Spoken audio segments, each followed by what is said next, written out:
Did you feel that doing post-cycle therapy compromised your business in any way, shape, or form? Honestly, people have said over the last few months that I'm much happier and smile a lot more and stuff than I used to.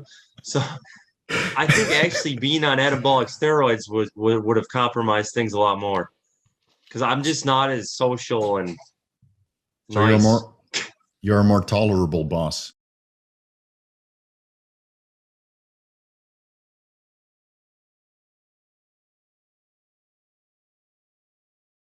That's one of the reasons why I wanted to come off and just kind of prove it. And if I didn't recover, okay, then it would be proof that me as an individual needs hormone replacement. But as of now, I don't need it, and I didn't need hormone replacement when I started at the age of 26. You know, so it's good to prove. And so I really hope that people can learn something from my experience and your experience, and then have the courage to do post psychotherapy. I challenged Derek to do a post psychotherapy, but he didn't bite yet. Actually, at That'd this be point, I wouldn't recommend him to do post psychotherapy because there's a down period involved, and you lose productivity, and you get a little bit oh yeah, insecure, right? And then yeah. his business is booming so much, and he's actually responsible for other people. I never looked at it that way, but he has Gorilla Mind where people work, right? He has Merrick Health where people worked. He's employing people through the YouTube channel, and any down period means other people don't have the opportunity to be financially secure as well. So I completely Wow. understand, right? And now people are working for me also. So I try not to make down periods. Like you have your gym, right? Like call it strength and fitness. Yes, sir. Like so, you're actively employing people as well. Did you feel that doing post cycle therapy compromised your business in any way, shape, or form? Honestly, people have said over the last few months that I'm much happier and smile a lot more and stuff than I used to.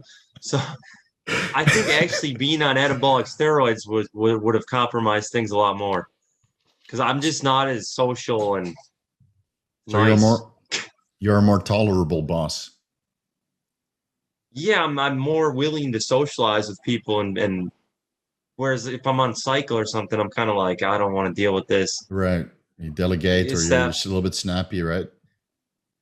it's a little more irritated and like Yeah. less tolerant and I don't know. You That should so actually try it's been try to positive. try the fasting mimicking diet. You turn into a giant beta. You're never angry again. Dude, Really? I felt that when my test was like 38, I literally was like, I couldn't get angry. I was like the nicest guy in the world. Right. Well, don't you feel like at peace? I felt so at peace when my testosterone was Yes. super low and I wasn't eating a Yes. lot, and I was so calm. It's like going to the temple. Just Dude, everything is it's bliss. And of that course, was you go it, to the Steve. gym. You go to the gym, and it feels like you're dying. So I didn't go to Yeah, the you gym feel anymore. terrible. But during the day, you're super. My wife always enforces that. Yeah, you were the best husband when you're doing the Yes. fasting mimicking diet, and you're like midway through post cycle therapy. And now you're training again, and you eat protein, and your testosterone is going up, and you're already, Dude, so it's it's crazy crazy. you say that. That was it. Because I was like mellow and I felt so good. I'm like, life is great. I'm at peace. Nothing bothers me. But training sucked. But other than that, when my test was like 100, I was like, I could live like this. If I Yeah, wasn't training, I'm like, I'd be fine. yeah, right. That's the only non-enjoyable moment during the day. And of course, your libido is not that great. So at one point, the No, wife I had starts to nothing. complain. Right. So Zero. it's a trade-off, right? You have no irritation, but no libido. I think that goes hand in hand. Zero. I think that's because they're polar opposites. So when you're on train, you Yeah, have high irritation, but also high libido, and you're 100%. and you have zero test, no libido, no irritation. So I told my wife, so what do you want? You want Yeah. none of both, or a little bit of both, or more libido and a little bit of irritation. You have to see through your fingers. Dude, It's it's weird. It was a fun experience though, because I was like, wow, I'm mellow as can be. But it was yeah, it was great. I was like that for like a couple months, or nothing yeah, I had two bothered months me. like that. Yeah, and then the fasting mimicking diet, I was completely at peace. Probably the first time in my life where I was just nothing Yeah, bothers me. exactly. Like literally nothing bothered me. Oh, it It was was good times. absolutely phenomenal. Well, when I was traveling, I felt similar because I had financial security, and I just had every day I had to decide what cool stuff I was going to do. But that was probably the best period of my traveling, and then the 6 weeks of the fasting mimicking diet. And now that I'm training again, I'm working up that aggression to lift heavy weights or close to a previous comparable strength level. It's the irritation returns, and the blood sugar fluctuations, even though I'm on a ketogenic diet, they're also there. So, man, I think if I ever have kids, I'll probably do the fasting mimicking diet and just go off cycle and just be like just for 3 years, be the most beta male ever. And so I can deal with the crying and screaming and then painting on the walls and all that stuff. I already discussed this with my wife. I said, if you ever have kids, I'm just going to do the same thing, and maybe just suppress the testosterone by not, doing the post-cycle therapy properly. People think you're crazy, but I literally completely relate to that because that's how I felt. I was like, I don't feel aggressive or masculine as much, but I felt so good. Mm-hmm. But I don't know. Do you ever is it just me, or do you as you're not on drugs as much and stuff, do you have any like hypochondria, or is that just me? Yeah, still.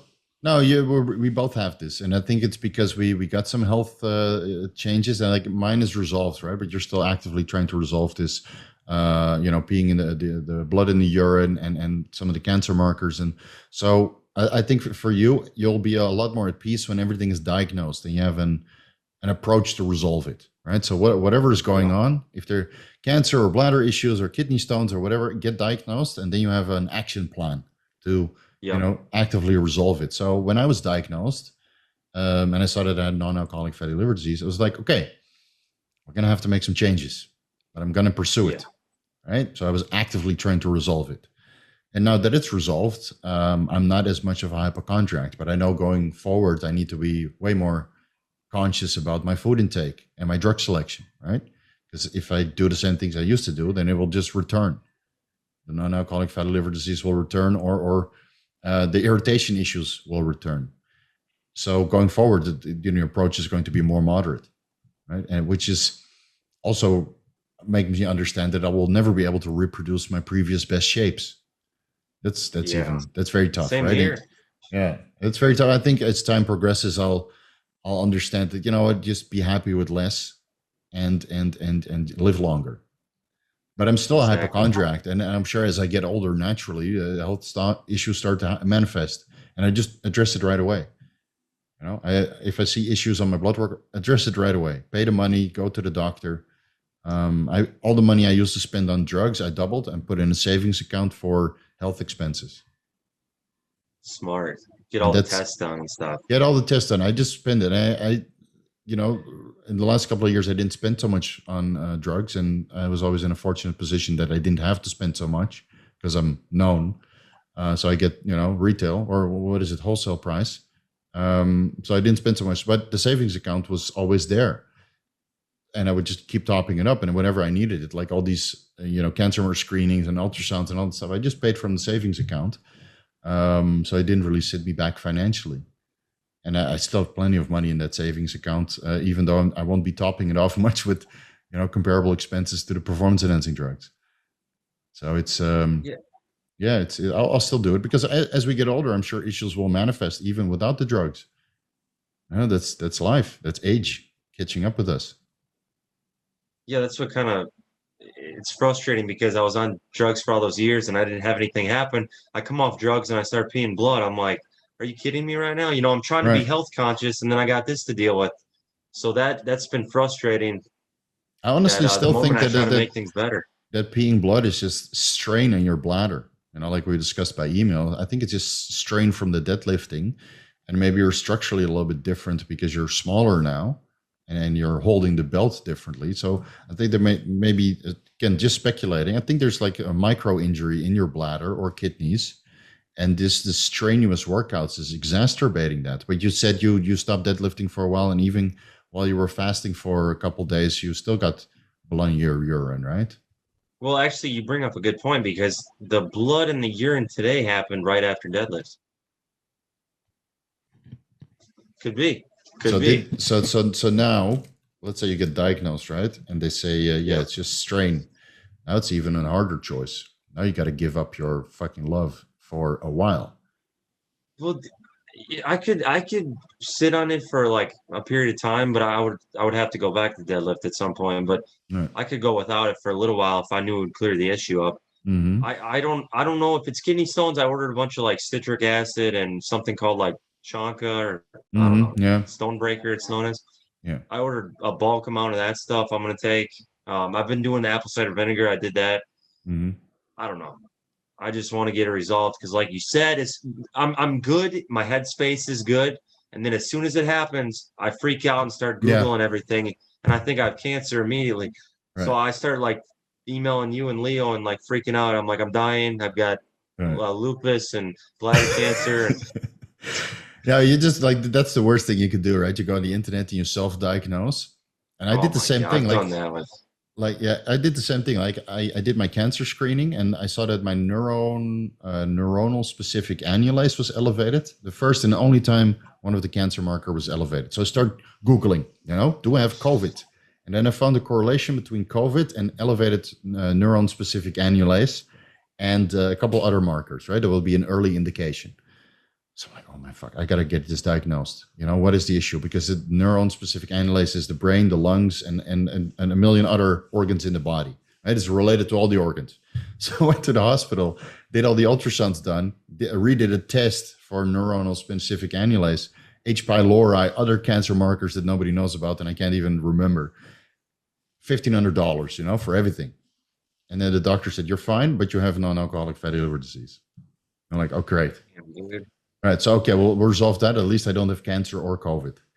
That's a good trade-off. Right. And then, of course, I spent thousands of dollars on the supplements and the blood work and additional ultrasounds. But the good thing about Thailand is I can do it like this. I don't need to go through a doctor. I can go to any private hospital, talk with a doctor. They understand that I'm a hypochondriac, and they'll write me a list of things to get tested. And the same day I have the results. I can do everything That's in one awesome. day. One That's day. incredible. In Holland, it would be impossible. Do That's one of the reasons. Like my mom, she walked around with issues for 3 years, right? Went to the primary healthcare physician, right? He's like, oh, you're fine. Just do this. You're fine. Stop drinking and smoking. Didn't even want to run tests. Didn't even do blood work. She walked around that with 3 years. Every 6 months she would go, I have issues. It's getting worse. Please diagnose me. Then at one point he broke down and sent her for an echocardiogram and a stress test. And she got admitted right away. Said, ma'am, this is not right. Your heart is not functioning correctly. 3 fucking years, dude. That's ridiculous. So that's why I have no faith in the Dutch system, because my mom almost died because of that. Okay, it was self-induced. Let's be honest. It was self-induced cardiovascular disease due to lifestyle, right? But she didn't get diagnosed for 3 years. So here I can get diagnosed like this. I just have to pay out of pocket. So I'm saving a small fortune just for situations like this, where if I have to get admitted, I can just pay for it out of pocket without healthcare, which I do have. And I send the bills, but most of them it's not covered. But again, the expenses are not that high. I can do an fMRI here for a couple $1,000s, which sounds a lot to a lot of people, but it's like in America, it's, $10,000s. Is it really? I think shoot. so. Well, I want to get that done at some point. But oh, yeah. But so, but I recommend it with you on the Leo Link Longevity podcast. Do as much tests as you can there through your primary, and everything you want to test extra. Book a ticket to Thailand, and you will spend less on the ticket to Thailand, the hotel, all the expenses here, and then you would on. And all the health stuff you want to take care of compared to one test in the States. Do you think we'll always be like we are now, where we'll just constantly have to check labs every month and like make sure there's nothing going haywire? Because like Leo said, he's like, well, hypochondriacs live longer. It's the people who don't care and don't worry that they're the ones who don't catch things. So I don't know. Right. I don't like. I think it's for us. It's just ease of mind. I do blood work every 2 to 3 months. Just ease of mind. And many times there's nothing to report. It's exactly where I expected it to be. So I'm like, well, it's like, oh, I could have predicted that. But it just, keeps the hypochondriac at bay. It's like, oh, Steve, you're fine, even though I didn't catch the non-alcoholic fatty liver disease. So, maybe I'm not catching other stuff early on, but I'm still doing the ultrasounds and, I check everything, right, regularly, at least so I'm as early as possible to get it resolved. And when I discussed my non-alcoholic fatty liver disease with a hepatologist, he was just laughing. So, dude, this is nothing.